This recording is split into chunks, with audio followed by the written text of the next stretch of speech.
Today I arrived at Los Angeles International Airport to measure the noise level here, and I have this sound meter with me.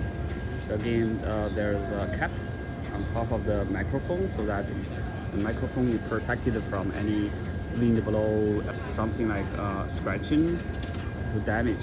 So it's protected. So you can see that if I don't speak,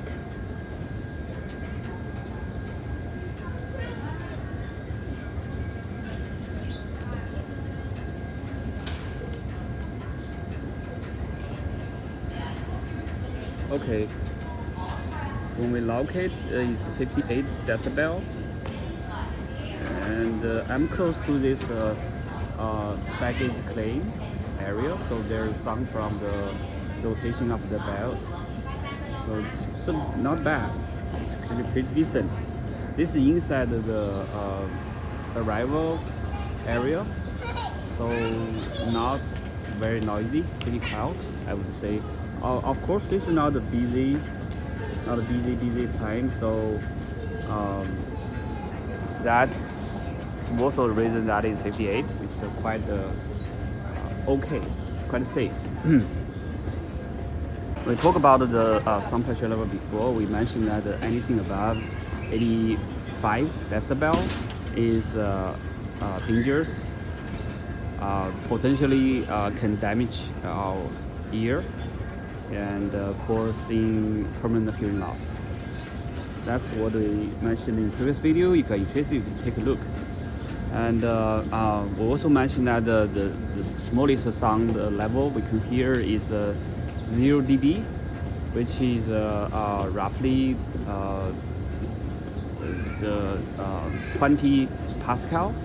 And because Pascal is the standard unit of sound pressure level, we convert it to the logarithmic dB scale so that it's easier for us to create the sound pressure level with our hearing capability, because our humans detection of sound pressure is roughly a logarithmic scale, not the direct reflection of the Pascal. So that's why when we talk about the sound measurement, we typically use dB.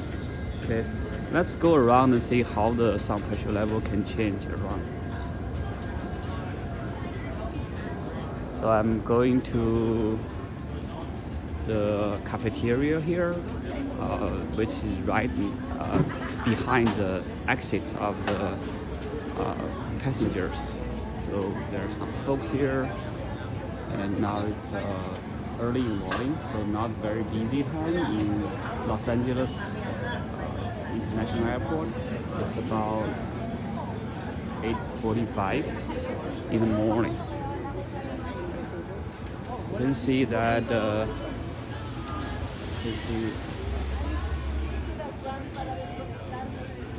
this is a waiting area, so that all the passengers coming out of the airport will come from here, and you can see Lakers symbol over there. Nobody here. So let's take a look how much sound pressure is here.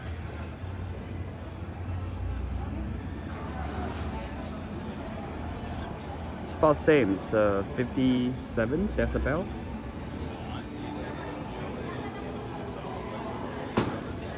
Pretty quiet, I would say, roughly similar to a street. So you can see, not really bad, pretty good. Actually better than what I would expect. So it's a couple with a kid, a stroller. And I believe here is quieter. Let's take a look at 52. Pretty decent. It's even smaller. And this is a store. They are not open yet. Small convenience store. And So let's go out of the airport and we can check whether there's some difference over there. I believe it's noisy, more noisy. So let's go out. First, we can see a bunch of bars, transportation. I think these are okay. That is a parking area. E4 is for the international terminal B. Los Angeles International Airport, the whole structure like a U shape. The terminal B is at the bottom of the U shape, and the parking lot E4 is particularly facing the terminal B, so it's easier to come to terminal B if we park over there. Actually, I parked in E4. So let's see.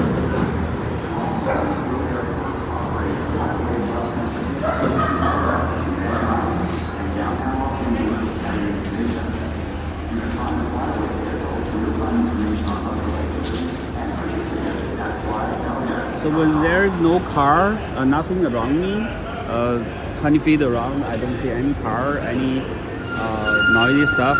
It's a 73. It's like a very loud speech conversation kind of level. And that's there if the car is around.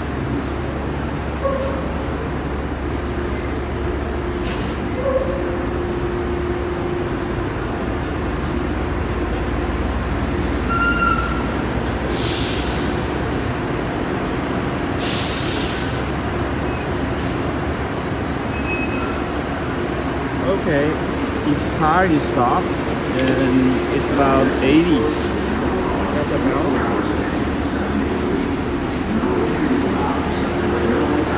And the peak value can even reach higher. Just now I saw one time the instantaneous value reaches 88. That's actually another look. How much is that?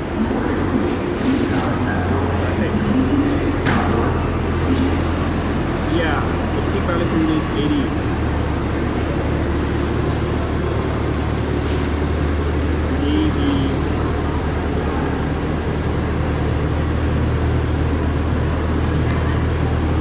76. Okay. This is Pacific. So there's a different timing labels for different airplane companies. So over there it's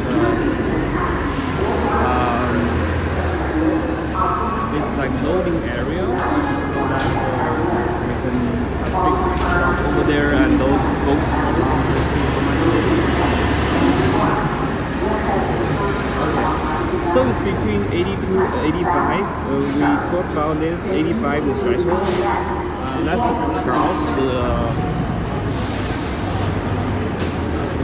bus lane and we come to this passenger lane, so that it's a passenger loading zone only. It's more noisy than the bus zone because there's more traffic. A lot of folks are talking and police are roaming around. Let's see how much noise that.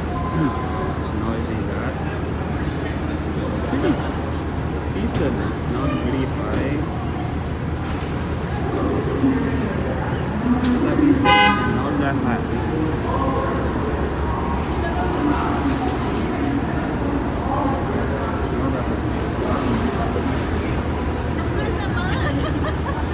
So this is B7 loading zone.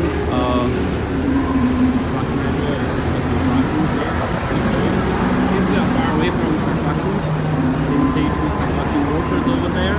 So we don't hear too much from the construction, but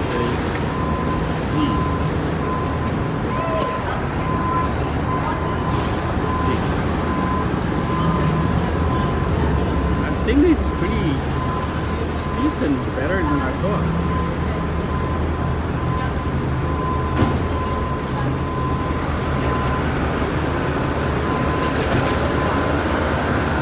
occupancy 82.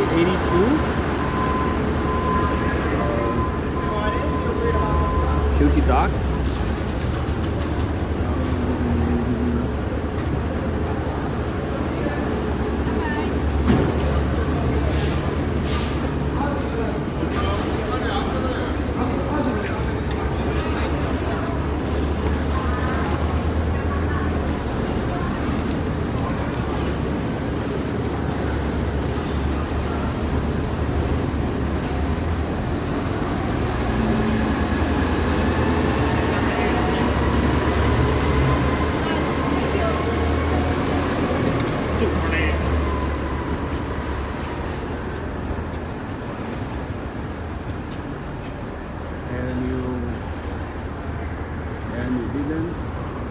So you can see that very close to the wall of this terminal building, and it's really stably 72 dB. So very decent level, similar to what I speak at a loudness volume. Pretty safe. It's not bad overall. It's not bad. So if we go there, that would be Terminal 1, Terminal 2, and Terminal 3. So I'm going to go inside and check it out. There's people come here with flowers yeah, to welcome their friends, family members. Nice. It's a beautiful day. Very sunny outside, and temperature is exactly good. It's not cold, it's not warm, and this is the best time of the day. Okay, so no baggage right now. So let's take another measurement, see how much it is.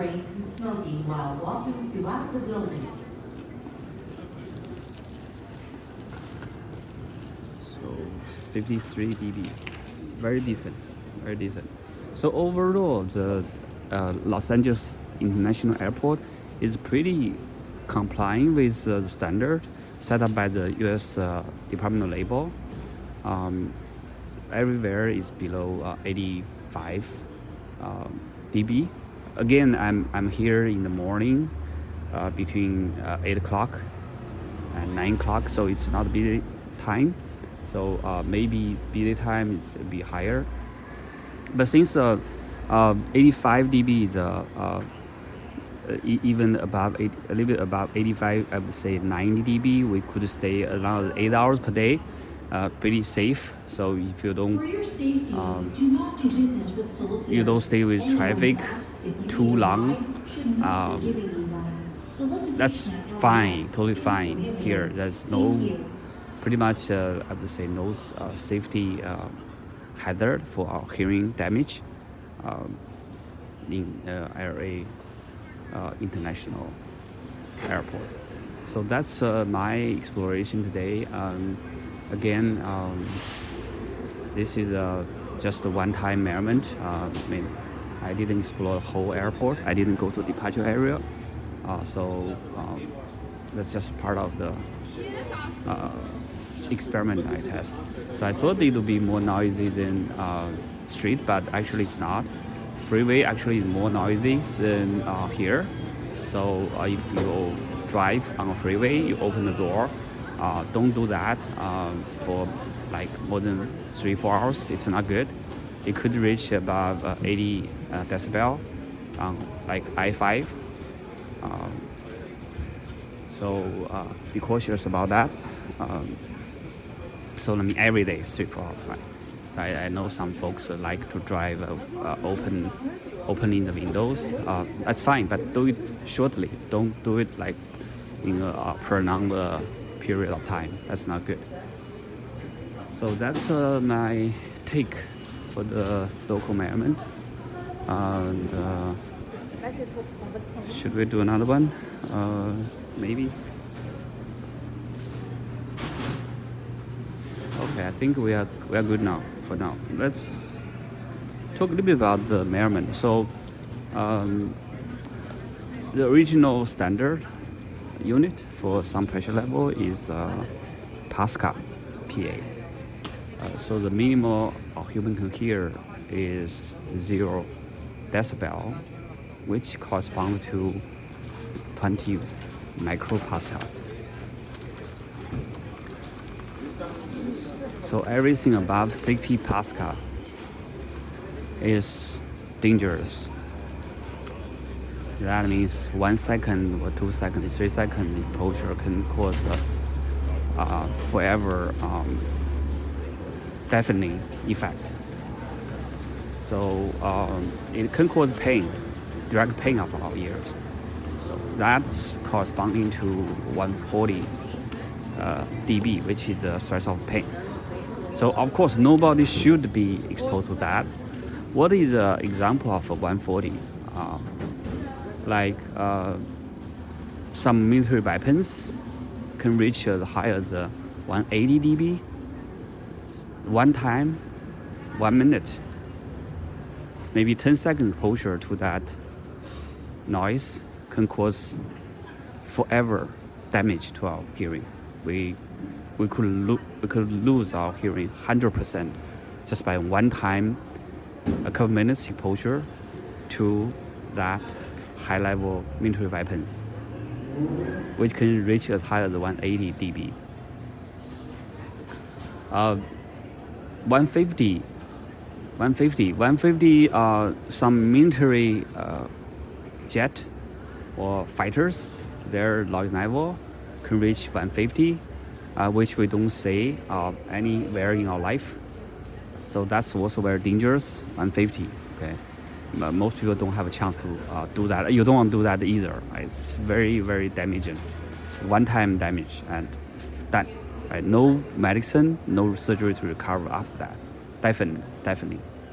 And sometimes, so like rock concert can also cause permanent hearing damage because some rock concert can reach as high as 120 dB. In 120 dB, you are supposed to stay there like about 0 minute, right? So that's based on standard. Anything about 115 dB by OSHA standard. OSHA is the regulation body under U.S. Department of Labor. By OSHA standard, anything above 115 dB is none. You shouldn't stay there at all, right? So unfortunately, a lot of rock concert level is so high that is certainly 100% damaging to our inner ear. Right? So be cautious. Play safe. And also that sound pressure level. What we talk about sound pressure a lot of times. What is actually mathematically defined as a sound pressure level? Sound pressure level defined as the local deviation or variation of sound pressure that is caused by the sound wave, and that is measured and by the sound pressure level meter or sound meter, and this one. Okay. So there's a international standard, IEC 65315. That is the standard definition of how to measure sound pressure level. So it's across country standard way of measuring the sound pressure level. So there are different usage of a sound pressure level, right? So not just for our hearing protection purpose, but also for other purposes. So there are class 1 and class 2 devices, right? Yeah, class 1 or class 2 sound level meters. So typically we can have the class 2. We don't have that demand to get a class 1 kind of meter. This is class 2 meter. Okay. So in summary, So be cautious about what we are doing. When we enjoy music, sometimes we forget the side effect of the loud music to our life. So that should be remembered because I hope everybody has a very healthy hearing, and hearing is so critical for our social life and our wellness. And protect your hearing. No things can happen beforehand, not afterwards. Because once damage is there, there's no way to recover and will restore our hearing. Pretty much we have to handle the side effect forever in our life. So that's really bad and unfortunate situation. We don't want to get into there. And finally, I would say I wish everybody has a great life with great hearing and being a great listener and being a great advocate for hearing protection. So that's why I'm talking about hearing protection today. I advocate for preventive care for hearing and our ears. Okay, this is Mr. Harris. Thank you for watching the video. If you like it, you feel free to subscribe or like. Your support is motivating me a lot. Thank you so much. Bye bye.